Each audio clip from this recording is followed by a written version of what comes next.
دوستو آج ہمارے درس قرآن کی چھٹی قسط ہے اور شاید یہ میری زندگی کی سب سے اہم ترین ویڈیو ہے اور میں اس کے لیے کسی خاص وقت کا انتظار کر رہا تھا کہ جب میں آپ کو یہ باتیں بتاؤں تو آپ کو یہ باتیں عجیب نہ لگیں بلکہ آپ انہیں قبول کریں۔ تو اس ویڈیو میں کیا کیا چیزیں ہوں گی، مختصر سی ویڈیو ہوگی، اس میں دیکھیں۔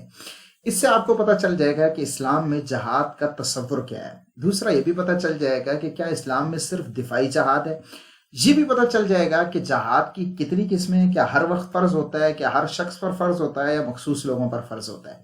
اس کے بعد آپ کو یہ بھی پتہ چل جائے گا کہ جہاد کی آیتیں کس ترتیب سے اتری تھی۔ یہ بھی پتہ چل جائے گا کہ جو شخص جہاد چھوڑ دے اس کا کیا نقصان ہوتا ہے اور خود جہاد کا سب سے بڑا نقصان کیا ہوتا ہے، اور جہاد کے متعلق میں نے کب اور کیسے سیکھا۔ سب سے پہلے یہ سنیں کہ میں نے کب سیکھا۔ میں نے درس نظامی کیا ہوا ہے، عالم کورس کیا ہوا ہے، لیکن میں خدا کو حاضر ناظر جان کے کہتا ہوں کہ مجھے درس نظامی پوری کرنے کے بعد بھی یہ نہیں پتا چلا کہ جہاد کا اسلامی تصور کیا ہے۔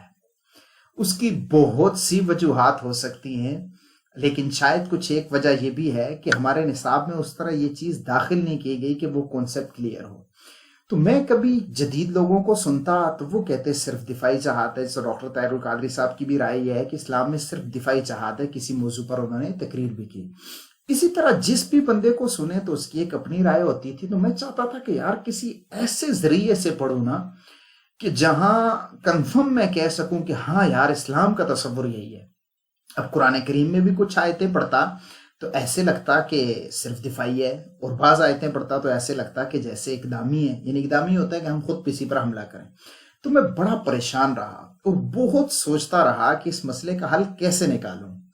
پھر میں نے یہ طے کیا کہ میں کسی ایسی کتاب سے یہ پڑھوں گا کہ جو قدیم ہوگی، یعنی پرانی ہوگی، اور ایسی ہوگی جس کو بریلوی، دیوبندی، اہل حدیث یہ سب مانتے ہوں گے، اور امت کی بھی اکثریت اسے تسلیم کرتی ہوگی کہ ہاں یار یہ بڑا آدمی تھا اور اس کی بات ٹھیک ہے، اس کا دینی علم مضبوط تھا۔ تو اس مقصد کے حصول کے لیے میں نے بہت ساری کتابیں دیکھی، اور پھر جو آج میں آپ کو اس ویڈیو میں بتاؤں گا وہ ہے امام سیوطی کی، امام سرخسی کی مبسوط۔ یہ 30 جلدوں میں کتاب ہے، اور ایسی کتاب ہے کہ کہا جاتا ہے کہ فقہ حنفی کا مدار اس پر ہے، اور کہا جاتا ہے کہ انہیں قید کر دیا گیا تھا، اور انہوں نے جہاں قید سے نا، یعنی کنویں میں قید کیا گیا، تو یہ باہر طالب علموں کو بلا کر زبانی پڑھاتے رہتے تھے، تو پھر بھی 30 جلدوں میں یہ کتاب لکھوا دی۔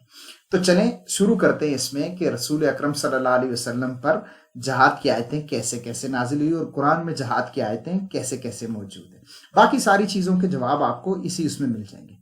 تو دیکھیں، سب سے پہلے تو رسول اکرم صلی اللہ علیہ وسلم کو یہ حکم تھا کہ آپ نے مشرکین جو مرضی تکلیف دیں، جو مرضی اذیت دیں، آپ نے صرف درگزر کرنا ہے، صرف درگزر کرنا ہے۔ غور سے سنیں، صرف درگزر کرنا ہے۔ پھر یہ آیت نازل ہوئی کہ آپ نے اعراض بھی کرنا ہے۔ پھر سے مراد یہ دونوں اکٹھی ہیں، یعنی درگزر اور اعراض کرنا۔ اعراض کرنا ہے کہ مطلب وہ سامنے آ کر بحث کرنا چاہ رہے ہیں، آپ منہ دوسری طرف کر کے نکل جائیں، یعنی بچ بچاؤ کر کے سائڈ پہ ہو جائیں۔ وہ ظلم بھی کریں، زیادتی بھی کریں، تو صرف برداشت کرنا ہے اور کچھ نہیں کرنا۔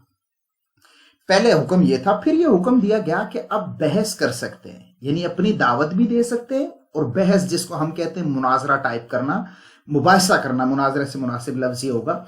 کہا کہ اب آپ دعوت دے سکتے ہیں۔ پہلے دعوت کی بھی اجازت نہیں تھی کہ اس طرح کھلے عام دین پر دلیلوں کے ساتھ بحث کرو۔ اس وقت بت بچاؤ کرنا تھا کیونکہ بہت کم لوگ تھے۔ تو پھر حکم اجازت مل گئی کہ اب آپ دعوت دے سکتے ہیں اور اپنا ان سے بحث مباحثہ بھی کر سکتے ہیں، لیکن شرط لگائی گئی کہ مباحثہ ایسا کرنا ہے جو بہت اچھے انداز میں ہو، کیونکہ ابھی آپ لوگ بہت کمزور ہیں، تو یہ نہ ہو وہ بھڑک اٹھے اور آپ کو نقصان پہنچا بیٹھے۔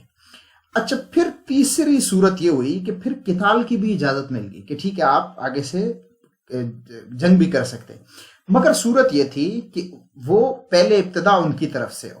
پھر یہ سورہ حج کی آیت نازل ہوگی۔ پھر اس کے بعد دوبارہ یہی حکم نازل ہوا۔ پہلے صرف اجازت ملی تھی کہ جن پر ظلم ہوا ہے انہیں، پھر یہ ہوا کہ دفاع کر سکتے ہیں، اگر وہ قتال کریں تو آپ قتال کریں، اگر وہ صلح کریں تو آپ بھی صلح کریں۔ پھر اس کے بعد حکم یہ نازل ہوا کہ اب آپ ان سے جہاد کریں، قتال کریں، اس وقت تک یہاں تک کہ فتنہ باقی نہ رہے۔ فتنے سے مراد ہے کفر، یعنی جب تک کفر اور شرک دنیا میں ہے جہاد رہے گا۔ اور پھر آخری آیت جو ہے اس میں یہ حکم ہوا کہ آپ کا جن کے ساتھ بھی معاہدہ نہیں ہے اور جو اپنا معاہدہ یا توڑ چکے ہیں، جو حربی کافر ہیں، انہیں جہاں جہاں پائیں انہیں قتل کر دیں۔ دیکھیں ہر وقت ہر جگہ پہ ہر شخص کو قتل نہیں کریں گے، بلکہ جو حربی کافر ہے، یعنی جس سے ہماری جنگ چل رہی ہے اور اس ملک سے ہمارا کوئی معاہدہ نہیں، اور وہ ان لوگوں میں سے نہیں ہے جنہیں قتل نہیں کیا جاتا، جیسے سفیروں کو قتل نہیں کیا جاتا، جو مذاکرات وغیرہ کے لیے آئے انہیں قتل نہیں کیا جاتا، بچوں، بوڑھوں اور عورتوں کو قتل نہیں کیا جاتا۔ اچھا، یہ امام سیوطی کی امام سرخسی کی مبسوط سے میں نے لیا۔ ان کی وفات ہے 483 ہجری میں، یعنی کافی پرانے بزرگ ہیں، اور بریلوی دیوبندی دونوں انہیں مانتے ہیں۔ اب میں کچھ حدیثیں بھی آپ کے سامنے پیش کر دیتا ہوں تاکہ چیز اور واضح ہو جائے۔ تو دیکھیں، یہ صحیح بخاری اور صحیح مسلم میں ایک حدیث ہے، بخاری آپ ذہن میں رکھیں، صحیح بخاری میں حدیث ہے، یہ لی میں نے مبسوط سے ہے۔ وہاں یہ رسول اکرم صلی اللہ علیہ وسلم نے خود فرمایا کہ مجھے یہ حکم دیا گیا ہے، اور رسول اللہ صلی اللہ علیہ وسلم کو اگر حکم ملا ہوگا تو کہاں سے ملا ہوگا؟ حضور نے فرمایا مجھے حکم دیا گیا ہے کہ میں اس وقت تک لوگوں سے قتال کروں جب تک وہ لا الہ الا اللہ نہیں کہہ لیتے، یعنی یہ قتال بذات خود تبلیغ دین کے لیے، یعنی تاکہ وہ کلمہ پڑھیں اور مسلمان ہو جائیں۔ تو یہ والی وہ حدیث ہے جس کی وجہ سے اعتراض کیا جاتا ہے کہ بھئی اسلام تلوار سے پھیلا ہے۔ تو ٹھیک ہے، تلوار کا بھی اس میں کردار تھا، اور لیکن جو اس پر پھر قائم رہے، واپس نہیں گئے، اس میں تلوار کا کردار نہیں تھا، بلکہ ہمارے اخلاق کا کردار بھی تھا اور اسلام کی حقانیت کا کردار بھی تھا۔ اب رسول اکرم صلی اللہ علیہ وسلم کو یہ حکم تھا کہ جب تک وہ کلمہ نہیں پڑھتے ان سے قتال ہوگا، اور کہا کہ جب وہ یہ پڑھ لیں گے تو پھر اپنا خون بھی بچا لیں گے، مال بھی بچا لیں گے، ورنہ دونوں چیزیں نہیں بچیں گی، نہ خون نہ مال۔ لیکن یہ ابھی نہیں ہوگا ہر ایک کے ساتھ، کیونکہ ابھی ہمارے لوگوں کے ساتھ معاہدے ہیں، لیکن کنسپٹ کو آپ سمجھیں۔ اب یہ امام سرخسی آگے لکھتے ہیں، امام سرخسی لکھتے ہیں کہ رسول اکرم صلی اللہ علیہ وسلم نے یہ جو ہے یہ قیامت تک کے لیے فرض کیا، اور خود حدیث شریف میں بھی آتا ہے کہ جہاد جو ہے وہ قیامت تک رہے گا، جب تک اللہ نے مجھے مبعوث فرمایا تب سے جہاد ہے، اور آخری جو میری امت کا ایک گروہ ہوگا وہ دجال کے ساتھ بھی لڑے گا، تو اس لیے جہاد جاری رہے گا۔ آپ ویڈیو رک کے دیکھ لیجئے گا، میں تھوڑا جلدی میں چل رہا ہوں۔ اچھا، رسول اکرم صلی اللہ علیہ وسلم نے ایک اور بڑی زبردست حدیث میں ارشاد فرمایا، دیکھیں رسول اکرم صلی اللہ علیہ وسلم نے فرمایا کہ اللہ نے مجھے تلوار کے ساتھ مبعوث فرمایا، اور کہا جو میرا رزق جو ہے وہ میرے نیزے کی نوک پر ہے، یعنی میں جہاد کروں گا تو رزق ملے گا۔ مسلمان ملکوں کے لیے یہی سب سے بڑا سورس آف انکم ہے۔ اگر آپ رسول اکرم صلی اللہ علیہ وسلم کے سورس آف انکم کو تلاش کریں گے قدیم کتابوں میں تو آپ کو جہاد ہی ملے گا۔ جدید میں دیکھیں گے تو وہ تاجر بنانے کی کوشش کر رہے ہیں، لیکن آپ کو 2-4 سفر بھی اعلان نبوت کے بعد نہیں ملیں گے، وہ سب سفر جو ہیں وہ اعلان نبوت سے پہلے کے۔ اسی حدیث میں رسول اللہ صلی اللہ علیہ وسلم نے فرمایا ذلت اور پستی اس پر مسلط ہو جائے گی جو میرے اس طریقے کی مخالفت کرے گا۔ آج دیکھیں پوری امت وہ بالکل اس کی حیثیت ہی کوئی نہیں ہے، وہ بالکل کیڑے مکوڑوں کی طرح انہیں جہاں جی چاہتا ہے ملیامیٹ کر لیا جاتا ہے۔ وجہ یہی ہے کہ ہم نے یہ چھوڑ دیا۔ باقی اس کی تفسیر ایک سفیان بن عیینہ سے منقول ہے، رسول اکرم صلی اللہ علیہ وسلم کو اللہ نے 4 تلواریں دی تھی، ایک سے جنہوں نے جہاں بت پرستوں سے رسول اللہ صلی اللہ علیہ وسلم نے خود ایک تلوار سے جہاد کیا، دوسری سے حضرت ابوبکر نے کیا مرتدین کے خلاف، اور تیسری سے حضرت عمر نے کیا مجوسیوں اور اہل کتاب کے خلاف، اور چوتھی سے حضرت علی نے کیا جو خوارج تھے یا دیگر لوگ تھے۔ اچھا، اب یہ کہ جہاد کی قسمیں کتنی ہوتی ہیں، تو دیکھیں جہاد کی 2 قسمیں ہوتی ہیں۔ ایک ہوتا ہے فرض عین۔ فرض عین وہ ہوتا ہے جو ہر ایک کے اوپر فرض ہوتا ہے۔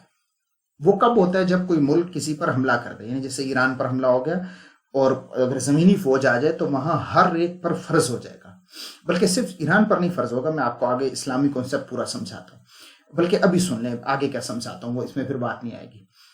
بڑی معتبر کتاب ہے بہار شریعت، اور مزے کی بات ہے کہ یہ بریلوی مکتب فکر کی ہے۔ بریلوی مکتب فکر میں عموماً جہاد کو اتنا ٹچ نہیں کیا جاتا، لیکن بریلوی مکتب فکر کی کتاب ہے بہار شریعت، اور اس میں ایک باب ہے کتاب السیر، غالباً 3ری جلد میں یا 2ری جلد میں۔ اور مزے کی بات جو دعوت اسلامی نے چھاپا ہے نا، اس کی ہیڈنگ موٹی نہیں کی، یعنی ہر کتاب کی ہیڈنگ موٹی ہوتی ہے نا کہ یہاں سے نئی کتاب کا آغاز ہو رہا ہے، تو انہوں نے اس کی نہیں کی۔ اس کی کیا وجہ ہوگی میں نہیں جانتا۔ اور جو قدوری شریف چھپی ہوئی ہے یہ عبدالرزاق بترالی صاحب رحمۃ اللہ علیہ کے حاشیے کے ساتھ، وہاں بھی کتاب السیر فہرست میں نہیں ہے تاکہ فہرست سے مل نہ جائے گی۔ شاید یہ وجہ ہو یا شاید کوئی اور وجہ ہو۔ عبدالرزاق بترالی صاحب والی تو کچھ ابواب وہاں نہیں ہے تو ان کا تو عذر بنتا ہے، لیکن بہار شریعت والا نہیں بنتا جو دعوت اسلامی نے پہلی چھاپی تھی نا، سفید سے پہلی والی، تو اس میں یہ مسئلہ تھا کہ کتاب السیر کی ہیڈنگ موٹی نہیں کی گئی تاکہ کوئی پڑھے نہیں شاید۔ اچھا، وہاں یہ لکھا ہوا ہے کہ اسلامی تصور کا ہے، وہاں یہ لکھا ہوا ہے کہ اگر کسی ایک مسلمان شہر پر کافر حملہ کریں گے تو اس شہر والوں پر جہاد فرض ہو جائے گا۔ اگر وہ کافی ہو جائیں تو ٹھیک، ورنہ 7 والے شہر پر بھی فرض ہو جائے گا۔ اگر وہ بھی کفایت نہ کرتے ہوں تو 7 والے پر بھی، یعنی یوں ہی کرتے کرتے انہوں نے لکھا کہ حتیٰ کہ ساری دنیا کے مسلمانوں پر جہاد فرض ہو جائے گا ایک مسلمان شہر کو بچانے کے لیے۔ تو یہ ہے اسلامی تصور، اور یہ لکھا بہار شریعت میں، اور بہار شریعت بریلوی مکتب فکر کی کتاب ہے، ٹھیک ہے، اور بریلوی مکتب فکر میں عموماً ایسی باتیں نہیں ہوتی، لیکن وہاں ہے، تو اس لیے آپ اس کو وہاں پڑھیں۔ اب آگے دیکھیں، جہاد کی 2 صورتیں ہوتی ہیں، ایک تو فرض عین، فرض عین ہوتا ہے جو نفیر عام ہو، یعنی جب حملہ ہو گیا تو پھر ہر کوئی نکلے گا۔ دوسری صورت ہوتی ہے فرض کفایہ، وہ کیا ہے؟ وہ صورت یہ ہے کہ جب کچھ لوگ کر لیں تو باقیوں سے ساکت ہو جائے گا۔ کہتے کیوں؟ کہتے ہیں اصول المقصود، کہتے کیونکہ مقصد حاصل ہو گیا۔ اب جہاد کا مقصد کیا ہے یہ سمجھیں۔ وہ فرماتے ہیں کہ جہاد کا مقصد ہے کہ ہم مشرکین کی قوت کو، ان کی شوکت کو توڑ کے رکھ دیں اور دین بلند ہو۔ آج اگر ان کی شوکت نہیں ٹوٹی تو وجہ یہ ہے کہ ہم لڑے نہیں۔ ابھی دیکھیں ایران نے شروع کی تو شوکت ٹوٹنا شروع ہوگی، ٹھیک ہے، اور دین بھی بلند ہونا شروع ہو گیا، اور وہ سوچنا شروع ہو گیا کہ کیا ایسی طاقت ہے جو ابھی تک نہیں پیچھے ہٹے۔ اور نقصان کی بات میں نے کی تھی کہ سب سے زیادہ نقصان کیا ہوتا ہے؟ ابھی لوگ ایران کو کہہ رہے ہیں کہ ساری لیڈرشپ فوت ہوگی، تو کیا مسئلہ ہے؟ یہ دیکھیں رسول اکرم صلی اللہ علیہ وسلم کیا فرما رہے ہیں۔ رسول اکرم صلی اللہ علیہ وسلم نے فرمایا میں محبت کرتا ہوں، ضرور محبت کرتا ہوں کہ میں اللہ کی راہ میں جہاد کروں اور مجھے شہید کر دیا جائے، پھر زندہ کیا جائے اور پھر شہید کیا جائے۔ ایک روایت میں اس سے بھی زیادہ ہے کہ اتنی بار رسول اکرم صلی اللہ علیہ وسلم نے شہادت کی خواہش کی۔ تو یہی سب سے بڑا نقصان بظاہر لگتا ہے، لیکن یہ کتنی بڑی فضیلت ہے کہ رسول اکرم صلی اللہ علیہ وسلم نبی ہونے کے باوجود وہ چاہ رہے ہیں کہ میں اللہ کی راہ میں شہید ہو جاؤں۔ تو یہ تھا آج کا ہمارا درس قرآن، امید ہے آپ کو اچھا لگا ہوگا، اور اللہ نے بہت مہربانی کی کہ میں وہ جو سوچتا تھا کہ یوں ویڈیو ہونی چاہیے، یوں ہونی چاہیے، ایسے ہونی چاہیے، اس ڈائریکشن میں ہونی چاہیے، شروع میں باتیں نہیں ہونی چاہیے، فوراً شروع کر دیں، اینڈ بھی فوراً کر دیں تاکہ ریٹینشن اچھی رہے، تو سب وہ شاید فضول باتیں تھی۔ تبلیغ اللہ مجھ سے اگر کوئی کام لینا چاہ رہا ہے تو مجھے یوں ہی ہونا چاہیے۔ تو آپ میری ویڈیو کی کوالٹی کو ذرا اگنور کیجیے گا اور جو میں کہنا چاہ رہا ہوں اسے قبول کیجیے گا۔ انشاءاللہ اللہ نے چاہا تو بہت کچھ آپ کے سامنے آ جائے گا۔ ملیں گے اگلی ویڈیو میں۔ السلام علیکم ورحمۃ اللہ۔